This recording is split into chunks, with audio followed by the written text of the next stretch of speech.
Hi hello friends, എല്ലാവർക്കും നമ്മുടെ സുമി മുഫാസ് മനസ്സിലോട്ട് ഹൃദയം നിറഞ്ഞ സ്വാഗതം. അപ്പോൾ നമ്മുടെ കാറ്റത്തെ കിളിക്കൂടിൻ്റെ നാളെ വരാനിരിക്കുന്ന വിശേഷം നമുക്കൊന്ന് കേട്ട് നോക്കിയാലോ. നമ്മുടെ നിധിയുടെയും സുധീഷിൻ്റെയും പുതിയ വിശേഷങ്ങൾ എന്തൊക്കെയാണെന്ന് നോക്കാം കേട്ടോ. അങ്ങനെ എല്ലാവരും വളരെ സന്തോഷത്തോടു കൂടി ആ അമ്പലത്തിൽ ആ വഴിപാടുകളും കാര്യങ്ങളൊക്കെ ചെയ്യാനായിട്ട് കുടുംബക്ഷേത്രത്തിലോട്ട് പോവുകയും അതിന് വേണ്ടുന്ന എല്ലാ കാര്യങ്ങളും അവർ ചെയ്ത് സന്തോഷത്തോടെ നിൽക്കുകയാണ്. അപ്പോൾ നമ്മുടെ കുടുംബത്തിന് വേണ്ടിയിട്ട് എന്തെങ്കിലും ഒരു ഇങ്ങനെ ഒരു എന്താ പറയുക, നമ്മൾ കടുത്ത ചില പൂജകളൊക്കെ ചെയ്യേണ്ടി വരും. പൂജയെന്ന് വെച്ചാൽ വഴിപാടുകൾ, അതായത് നേർച്ച പോലെയൊക്കെ ചെയ്യേണ്ടതായിട്ട് വരും. അപ്പോൾ കുടുംബത്തിന് അങ്ങനെ അത്രയും നല്ല നേർച്ചകളൊക്കെ ചെയ്യുകയാണെങ്കിൽ കുടുംബത്തിൽ നല്ല രീതിയിലുള്ള മംഗളകർമ്മങ്ങളും കാര്യങ്ങളൊക്കെ നടക്കും. അപ്പം നമ്മുടെ സുഭാഷിൻ്റെ കല്യാണം നടക്കാത്തത് പല ദോഷങ്ങളുള്ളതുകൊണ്ടാണ്. ആ ദോഷങ്ങളൊക്കെ മാറാനായിട്ട് കവിളിൽ ശൂലം കുത്തി ഉള്ള ഒരു നേർച്ച ചെയ്യണത് നല്ലതാണെന്നുള്ളത് അറിഞ്ഞായിരുന്നു.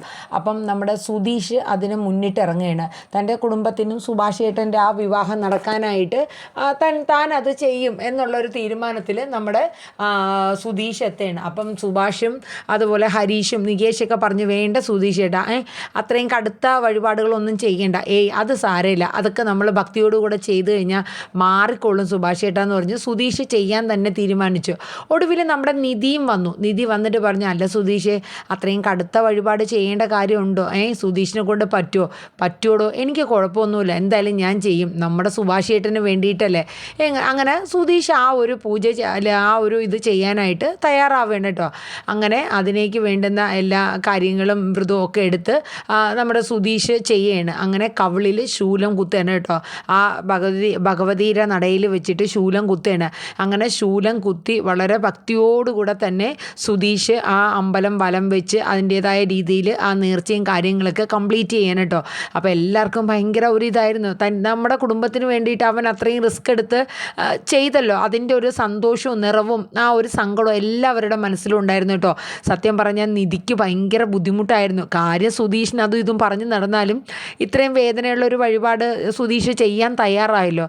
അങ്ങനെ ശൂലമൊക്കെ എല്ലാം വലം വെച്ച് കഴിഞ്ഞ് വന്നിട്ട് ആ നടയിൽ വെച്ച് ആ ശൂലം തിരിച്ചിങ്ങ് കവിളിൽ നിന്ന് ഊരുകയാണ് കേട്ടോ. അങ്ങനെ എടുത്ത് മാറ്റിയ ശേഷം സുധീഷ് കുറച്ച് നേരം പോയി റെസ്റ്റ് ചെയ്യണം. അപ്പോൾ സുഭാഷും നികേഷൊക്കെ ചെല്ലുന്നുണ്ട്. അപ്പം കുഴപ്പമൊന്നുമില്ലടാ, ഞാൻ ഒന്ന് റെസ്റ്റ് ചെയ്യട്ടെ എന്ന് പറഞ്ഞു. അപ്പോഴേക്കും നമ്മുടെ നിധി അടുത്ത് ചെല്ലുകയാണ് കേട്ടോ. അടുത്ത് ചെന്നിട്ട് നിധിയുടെ ആ ശുശ്രൂഷിക്കലും കാര്യങ്ങളൊക്കെ കണ്ടപ്പോൾ സുധീഷ് ഒരു നിമിഷം കണ്ണു തുറന്നിങ്ങനെ നോക്കുമ്പോൾ നിധിയാണ്. അപ്പം നിധിയുടെ മനസ്സിൽ ഭയങ്കര പ്രയാസമുള്ളതായിട്ട് സുധീഷിന് അത് കണ്ടാൽ തന്നെ മനസ്സിലായിട്ടോ. അപ്പോൾ സുധീഷ് ഇങ്ങനെ മനസ്സുകൊണ്ട് ഓർക്കുകയാണ്, അപ്പോൾ എനിക്ക് എന്തെങ്കിലും പറ്റിയാൽ അവൾക്ക് സങ്കടമൊക്കെ ഉണ്ട്, ഉള്ളിൽ സ്നേഹമുണ്ട് എന്നോട് എന്നൊരു തോന്നലൊക്കെ സുധീഷിൻ്റെ ഉള്ളിൽ വരെയാണ്. വേദനയേക്കാളേറെ സുധീഷിന് ആ ഒരു കാര്യം വളരെ സന്തോഷമായിട്ടോ. അങ്ങനെ നിധി അടുത്ത് നിന്ന് ശുശ്രൂഷിക്കുകയൊക്കെ ചെയ്തപ്പോൾ സുധീഷിൻ്റെ പകുതിയോളം വേദന അങ്ങ് മാറിക്കിട്ടി.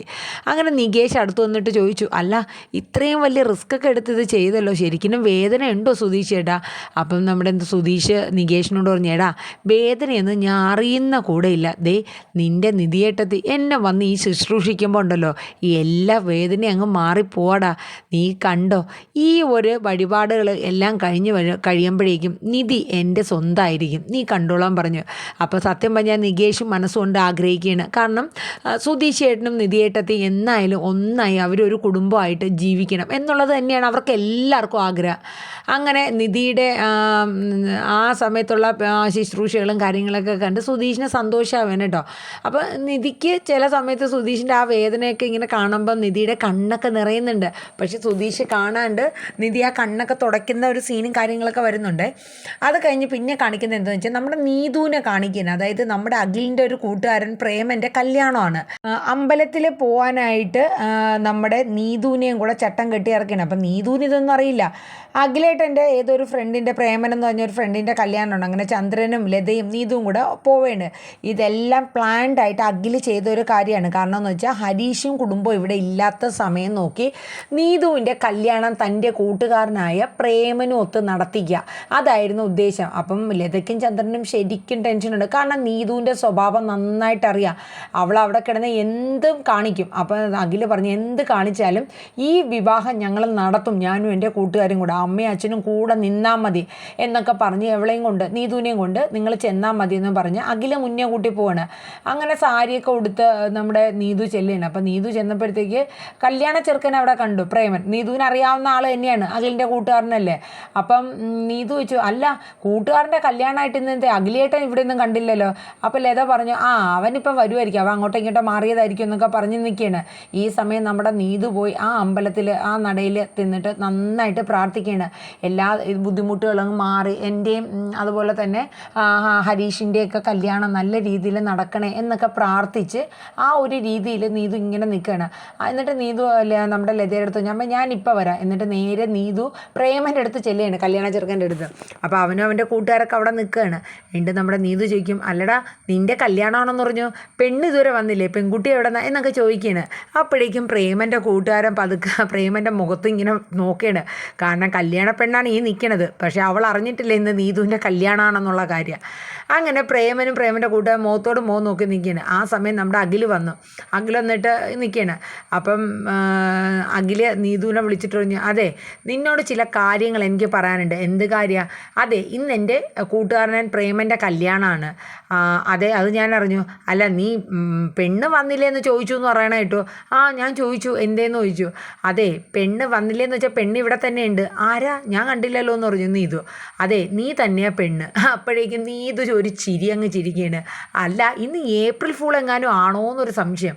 അപ്പം ലതയും ചന്ദ്രനും മുഖത്തോട് മുഖം നോക്കുകയാണ്. കാരണം ഇവളെങ്ങനെ പ്രതികരിക്കും എന്നുള്ളത് സത്യം പറഞ്ഞാൽ അഖിലിന് നല്ല ടെൻഷനുള്ള കാര്യം തന്നെയാണ്. അങ്ങനെ നമ്മുടെ നീതു ചിരിച്ചുകൊണ്ട് ഇങ്ങനെ നിന്നപ്പം അഖിൽ പറഞ്ഞു, നീ അധികം ചിരിക്കൊന്നും വേണ്ട, ഞാൻ ഉള്ള കാര്യം പറഞ്ഞാൽ ഇന്ന് നിൻ്റെ കഴുത്തിൽ പ്രേമൻ താലി കെട്ടാൻ പോവാണെന്ന് പറഞ്ഞു. അപ്പം പ്രേമൻ പറഞ്ഞു, അതെ നീ ചോദിച്ചല്ലോ എൻ്റെ പെണ്ണ് ആരാണെന്ന്, നീ തന്നെയാണ്. അപ്പോഴേക്കും നീതു ചോദിച്ചു, നീതുവിൻ്റെ മുഖമൊക്കെ അങ്ങ് മറണ്, അല്ല നിനക്കെന്താ ഭ്രാന്താണോ? നിനക്കറിയില്ലേ ഞാൻ ഹരീഷ് ചേട്ടനും തമ്മിൽ ഇഷ്ടത്തിലാണെന്ന്, പിന്നെ നീ എന്നെ കല്യാണം കഴിക്കാമെന്ന് പറഞ്ഞുകൊണ്ട് ഇവിടെ നിൽക്കണം, നിനക്ക് തലയ്ക്ക് സുഖമില്ലേ എന്നൊക്കെ ചോദിക്കുന്നുണ്ട്. അപ്പോഴേക്കും അഖിൽ പറഞ്ഞതേ ഇവിടെ കിടന്ന് ഇത് അമ്പലം, നിൻ്റെ തോന്നിവാസ സംസാരങ്ങളൊന്നും ഇവിടെ വേണ്ടാന്ന് പറഞ്ഞു. പറയും പോലെ കേട്ടണം, ഇല്ലെങ്കിൽ കൊന്നുകളയും എന്നിങ്ങനെ അഖിൽ പറഞ്ഞു. നീ ആരെയാ പേടിപ്പിക്കുന്ന? ഈ നിമിഷം വേണമെങ്കിൽ ഞാൻ പോലീസിനെ വിളിച്ചു വരുത്തനെ കാണണമെന്നും പറഞ്ഞ് നീ ഇത് മൊബൈൽ എടുക്കുകയാണ്. അപ്പോഴേക്കും അഖിൽ ആ ഫോൺ അങ്ങ് തട്ടിപ്പറിച്ചു. എൻ്റെ മൊബൈൽ ഇങ്ങനെ തരാനാണ് പറഞ്ഞത്, വാ അടച്ചിരിക്കടി അവിടെ. അങ്ങനെ ലത ചെന്നിട്ട് പറയുന്നുണ്ട്, ദേ ഇവിടെ നിൽക്കുന്ന ആൾക്കാരെ നാട്ടുകാരെ മുമ്പിലുണ്ടല്ലോ നാണം കെടുത്തേ, ഞങ്ങളുടെ 3 പേരെ ശവം നിന്നെ കൊണ്ട് തീറ്റിക്കും. എന്നെ പേടിപ്പിക്കുകയാണോ എന്ന് നീ ഇത് ചോദിക്കുകയാണ്. അതേടി നിന്നെ പേടിപ്പിക്കുകയാണെങ്കിൽ പേടിപ്പിക്കുക തന്നെ. അപ്പം നീതു പറഞ്ഞു, നിങ്ങൾ ഇനി ചത്താലും ശരി ഈ കല്യാണത്തിന് ഞാൻ തയ്യാറാവില്ല എന്ന് തന്നെ നീതു പറയാണ്. അപ്പോഴേക്കും അഖിലും ലതയും എല്ലാവരും കൂടെ ചേർന്ന് നീതുവിനെ പിടിച്ച് പ്രേമൻ അവിടെ ഇരിക്കുകയാണ്. അപ്പോഴേക്കും പൂജാരി വന്നിട്ടുണ്ട്, മുഹൂർത്തത്തിൻ്റെ സമയമാവുകയാണ്. അങ്ങനെ പ്രേമൻ്റെ അടുത്ത് ഇരുത്തുകയാണ്. നീതു മാക്സിമം ഒഴിഞ്ഞു മാറാൻ നോക്കുന്നുണ്ട്, പക്ഷേ ഒരു രക്ഷയില്ല. അഖിൽ അമ്മ അതിൽ പിടിച്ച് തന്നെ നീതുവിനെ അവിടെ ഇരുത്തിയിരിക്കുകയാണ്. കാരണം നാട്ടുകാരൊക്കെ നിൽക്കുകയാണ്, അതിൽ ആരൊക്കെയോ പ്രസൻറ്റേഷനുമായിട്ടൊക്കെ നിൽക്കുന്നുണ്ട്. അപ്പം നീതു ചോദിച്ചു, നാണയില്ലേ നിങ്ങൾക്ക് ഈ കല്യാണത്തിന് വരാൻ? ഞാൻ ഹരീഷുമായിട്ട് പ്രേമത്തിലാണെന്ന് നാട് മുഴുക്ക അറിയാം. അവരില്ലാത്ത തക്ക നോക്കി എൻ്റെ കല്യാണം നടത്താൻ നോക്കി ഇവരെ കൂടെ കൂട്ടുനിൽക്കുക, നിങ്ങൾക്ക് നാണയില്ലേ? ഒരു പെൺകുട്ടിയുടെ സമ്മതം ഇല്ലാണ്ടാണോ ഒരു കല്യാണം നടത്തണേന്നൊക്കെ ഇങ്ങനെ ചോദിക്കുകയാണ്.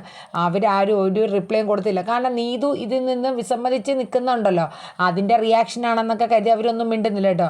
അവസാനം പ്രേമൻ്റെ കയ്യിൽ പൂജാരി വന്ന് മന്ത്രങ്ങളൊക്കെ ചൊല്ലി കഴിഞ്ഞിട്ട് ഒരു ഹാരം എടുത്ത് കൊടുക്കുകയാണ്. പ്രേമൻ അത് നീതു ഇഷ്ടമില്ലെങ്കിൽ നീതുവിനെ അവിടെ അമിക്കി പിടിച്ച് അഖിലൊക്കെ ഇരുത്തിയിട്ട് കഴുത്തിൽ ഹാരം ഇടിപ്പിക്കുകയാണ്. നീതുവിന് എന്ത് ചെയ്യണമെന്നറിയില്ല. കാരണം തൻ്റെ കയ്യിൽ നിന്ന് പോകുന്ന മട്ടുണ്ട്. കാരണം ഹരീഷ് ഇല്ലാത്ത തക്ക നോക്കി ഇവർ പ്ലാൻഡായിട്ട് എന്നെ കല്യാണം കഴിപ്പിക്കുന്നതാണ് എന്നുള്ള രീതിയിൽ നീതുവിന് മനസ്സിലായി.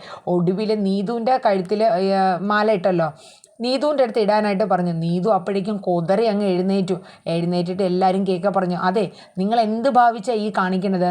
ഞാനേ ഒരുത്തൻ്റെ കുഞ്ഞിനെ വയറ്റിലിട്ടുകൊണ്ടാണ് നിൽക്കണേ. എൻ്റെ ഹരീഷിൻ്റെ കുഞ്ഞ് 2 മാസം വളർച്ചയെത്തിയ കുഞ്ഞ് എൻ്റെ വയറ്റിലുണ്ടെന്നും പറയാം. ഇത് കേൾക്കണതും പ്രേമനൊക്കെ അങ്ങ് അന്താളിക്കുകയാണ്. എന്ത് കുഞ്ഞോ, ഗർഭിണിയോ, നീയോ? അപ്പോൾ അഖിൽ പറഞ്ഞതേ ആവശ്യമില്ലാണ്ട് കല്യാണം മുടക്കാൻ ആവശ്യമില്ലാണ്ട് ഓരോന്ന് വിളിച്ചു പറഞ്ഞാലുണ്ടല്ലോ നിൻ്റെ മുഖം ഞാൻ അടിച്ച് പൊളിക്കും. ആര് പറഞ്ഞു? നിങ്ങൾ വേണമെങ്കിൽ എന്നെ ഹോസ്പിറ്റലിൽ കൊണ്ടുപോയി നോക്ക്. അപ്പോഴേക്കും ലത ഇങ്ങോട്ട് വന്നു. നീ എന്തൊക്കെ അനാവശ്യമായിട്ട് നാട്ടുകാർ കേൾക്കാൻ പറയണത്? ഇതൊരു അമ്പലം. അമ്മ വേണമെങ്കിൽ എന്നെ കൊണ്ടുപോയി സ്കാൻ ചെയ്ത് നോക്ക്. 2 മാസം വളർച്ചയുള്ള കുഞ്ഞ് എൻ്റെ വയറ്റിലുണ്ടാകും, എൻ്റെ ഹരീഷിൻ്റെ കുഞ്ഞ്. നീതു മനസ്സിലോർത്തു, ഈ ഒരു നമ്പറേ പറ്റുള്ളൂ, അതിൽ തന്നെ പിടിച്ചു നിൽക്കാം. അവരെന്താ ചെയ്യാൻ പറ്റണേന്ന് വെച്ചാൽ ചെയ്യാൻ നോക്കട്ടെ. അവസാനം പ്രേമനും പ്രേമൻ്റെ കൂട്ടുകാരന്മാരും കൂടെ ചാടി എഴുന്നേറ്റ് ഉടന്ന്. എന്നിട്ട് പ്രേമൻ ചോദിച്ചു, എടാ അഖിലേ, നീ ഇത്രയും വലിയൊരു ചതി എന്നോട് ചെയ്യുമെന്ന് ഞാൻ കരുതിയില്ല. ആ ഗർഭിണിയായ ഒരുത്തിനെയാണോടാ എൻ്റെ തലയിൽ കെട്ടിവെക്കണ. ഒരു പ്രേമമെന്ന് വെച്ചാൽ എനിക്കത്ര വിഷയമല്ല. കല്യാണത്തിന് മുമ്പേ ആണായാലും പെണ്ണായാലും ഒരു പ്രേമമൊക്കെ ഉണ്ടാവും. അതൊന്നും ഒരു വലിയ വിഷയമുള്ള കേസല്ല. പക്ഷേ ഒരു അന്യൻ്റെ കുഞ്ഞിനെ ചുമക്കേണ്ട ഗതി എനിക്ക് വന്നില്ല. അപ്പോഴേക്കും പ്രേമൻ്റെ അമ്മയും അച്ഛനും വന്ന്, ഞങ്ങളെ കുഴിയിൽ ചാടിക്കാൻ നോക്കുകയാണല്ലേടാ നീയും നിൻ്റെ വീട്ടുകാരും എന്നും പറഞ്ഞ് അഖിലിൻ്റെ അച്ഛനും അമ്മയൊക്കെ ഏതാണ്ടൊക്കെ പറഞ്ഞിട്ട് അവരവരെ മോനെയും വിളിച്ചുകൊണ്ട് അങ്ങ് പോവേണ്. അപ്പോഴേക്കും നീതുവിന് സമാധാനമായി. കല്യാണം എങ്ങനെയായാലും മുടങ്ങി, ഇനിയിപ്പോൾ എന്ത് വന്നാലും അതൊന്നും വിഷയമുള്ള കേസല്ല. അങ്ങനെ അവിടെ നിന്ന് കല്യാണമൊക്കെ മുടങ്ങി മുഹൂർത്ത സമയവും തെറ്റി ചെറുക്കൻ കൂട്ടരും പോവുകയും ചെയ്തു. അവസാനം നീതു അഖിലും ലതയും ചന്ദ്രനും കൂടെ വഴക്കൊക്കെ ഉണ്ടാക്കി വീട്ടിലോട്ട് പോരുകയാണ്. ഇതേ സമയം നമ്മുടെ നിധിയും സുഭാഷും അവരുടെ ഫാമിലി എല്ലാവരും അമ്പലത്തിൽ ആ വഴിപാടൊക്കെ കഴിഞ്ഞ് അവിടെ നിൽക്കുകയാണ്. അപ്പം വെളിച്ചപ്പാട് അതായത് വെളിച്ചപ്പാട് ദേഹത്ത് ആ ദേവി കൂടുന്നതാണ്. അങ്ങനെ വെളിച്ചപ്പാട് തുള്ളൽ തുടങ്ങിയിട്ടുണ്ട്. അപ്പം വെളിച്ചപ്പാട് അവിടെ എല്ലാവരും ഇങ്ങനെ ആ ഭക്തിയോടുകൂടി ഇങ്ങനെ തൊഴുതോട് നിൽക്കുകയാണ്. എല്ലാവരും മനസ്സിൽ പ്രാർത്ഥനകളാണ്. അവരെ എല്ലാ കഷ്ടപ്പാടുകളും ദുരിതങ്ങളും ഒക്കെ മാറി സമാധാനവും ശാന്തിയൊക്കെ ഉണ്ടാവട്ടെ എന്നിങ്ങനെ മനസ്സുരുകി എല്ലാവരും പ്രാർത്ഥിച്ചുകൊണ്ടിരിക്കുന്ന സമയത്ത് വെളിച്ചപ്പാട് വലിയ സൗണ്ടിൽ ഇങ്ങനെ പറയുന്നുണ്ട് ചില കാര്യങ്ങൾ. അതെ, നമ്മെ കാണാൻ വേണ്ടി ദൂരെന്ന് വന്നവരൊക്കെ എന്തേ മുന്നോട്ട് വരൂ എന്നിങ്ങനെ പറയണം. അപ്പോഴേക്കും എല്ലാവരും പരസ്പരം നോക്കി. എന്താ? അപ്പോഴേക്കും സുഭാഷിൻ്റെ നിധിയിലേക്ക് മൂത്ത് നോക്കിയിട്ട് പറഞ്ഞു, നമ്മെ കാണാൻ വന്നവർ മുന്നോട്ട് നീങ്ങി നിൽക്കൂ എന്ന് പറയും. അപ്പോൾ അവരെല്ലാവരും നീങ്ങി നിൽക്കുകയാണ്. അതെ, നിങ്ങൾ എന്നെ കാണാൻ ദൂരെന്ന് വന്നതല്ലേ, നിങ്ങളുടെ പ്രാർത്ഥനകളെല്ലാം നാം സ്വീകരിച്ചിരിക്കണോ, നിങ്ങളുടെ എല്ലാ ദോഷങ്ങളും മാറിക്കിട്ടും എന്നൊക്കെ പറയുന്നുണ്ട്. അപ്പോഴേക്കും എന്നോട് എന്തെങ്കിലും ചോദിക്കാനുണ്ടോ എന്ന് വെളിച്ചപ്പാട് തുള്ളിക്കൊണ്ട് ചോദിക്കുകയാണ്. അപ്പം നിധിയും സുധീഷും നികേഷും ഹരീഷൊക്കെ പരസ്പരം അങ്ങോട്ട് അവർക്ക് എന്ത് ചോദിക്കണമെന്നറിയില്ല, അങ്ങോട്ടും ഇങ്ങോട്ടും നോക്കി നിൽക്കുകയാണ്. അപ്പോഴേക്കും നിധി പറഞ്ഞു, അല്ല വെളിച്ചപ്പാട്, സുഭാഷ് ഏട്ടൻ്റെ കല്യാണം ഇതുവരെ നടന്നിട്ടില്ല, ആ ദോഷങ്ങളൊക്കെ മാറണം. അപ്പോഴേക്കും വെളിച്ചപ്പാട് തുള്ളിക്കൊണ്ട് പറയും, നടക്കാതെ പോയ കല്യാണം നടക്കും, ഉറച്ച് വെച്ച കല്യാണം നടക്കാണ്ട് പോയത് ഇനിയും ഉറയ്ക്കും എന്ന രീതിയിലൊക്കെ വെളിച്ചപ്പാട് തുള്ളിക്കൊണ്ട് അനുഗ്രഹിച്ച് ഇങ്ങനെ വിടണം കേട്ടോ. അപ്പോൾ അവർക്കൊക്കെ ഭയങ്കര സന്തോഷമാവുകയാണ്. കാരണം അവർ ഇത്രയും ദൂരം നിന്ന് വന്ന് ഇത്രയും നാൾ ചെയ്യാൻ പറ്റാത്ത ആ വഴിപാടും കാര്യങ്ങളൊക്കെ ചെയ്ത് ദേവിയുടെ അനുഗ്രഹവും പ്രസാദവും ഒക്കെ കിട്ടി എല്ലാം മനസ്സ് തൃപ്തിയായിട്ട് തന്നെ അവരവിടെ നിന്ന് പോകുന്ന കാര്യങ്ങളൊക്കെയാണ് കാണിക്കുന്നത് കേട്ടോ. അങ്ങനെ അടിപൊളി ട്വിസ്റ്റാണ് നാളെ വരാൻ പോകുന്നത്. അപ്പോൾ എല്ലാവരും നമ്മുടെ കാട്ടിത്തെ കിളിക്കൂടിൻ്റെ നാളത്തെ പ്രൊമോ ഒന്ന് കേൾക്കുക. കേട്ട് ഇഷ്ടപ്പെടുകയാണെങ്കിൽ ഒന്ന് ലൈക്ക് ചെയ്യാനും ഹൈപ്പ് ചെയ്യാനും മറക്കണ്ട കേട്ടോ. അപ്പോൾ നിങ്ങളുടെ എല്ലാവരുടെയും സപ്പോർട്ട് പ്രതീക്ഷിച്ചുകൊണ്ട് ഇന്നത്തെ നമ്മുടെ കാട്ടിത്തെ കിളിക്കൂടിൻ്റെ പ്രൊമോ വൈൻഡപ്പ് ആവുകയാണ് കേട്ടോ. അപ്പോൾ നമ്മുടെ പവിത്രം നാളെ സീസൺ 2 ഫുൾ എപ്പിസോഡ് നാളെ മൺഡേ മാത്രമാണ് ജിയോ ഹോട്ട്സ്റ്റാർ വരുന്നത്. അപ്പോൾ നമ്മൾ കൃത്യം 12 മണിക്ക് തന്നെ അപ്ലോഡ് ചെയ്യുന്നതാണ്. ഞാൻ ഒറ്റ ടേക്കായിട്ട് തന്നെ ഇടാനാണ് തീരുമാനിക്കുന്നത് കേട്ടോ. 5 പാർട്ടായിട്ടാണ് കഴിഞ്ഞ ആഴ്ച വന്നത്. ഇനിയിപ്പോൾ എങ്ങനെയാണെന്ന് അറിയില്ല, നമുക്ക് നോക്കാം എന്തായാലും. അപ്പോൾ എല്ലാവരും നമ്മുടെ വീഡിയോസൊക്കെ ഒന്ന് കേട്ട് സപ്പോർട്ട് ചെയ്യണേ. അപ്പോൾ എല്ലാവർക്കും നല്ലൊരു ശുഭദിനം പറഞ്ഞുകൊണ്ട് ഞാൻ നിർത്തുന്നു. താങ്ക്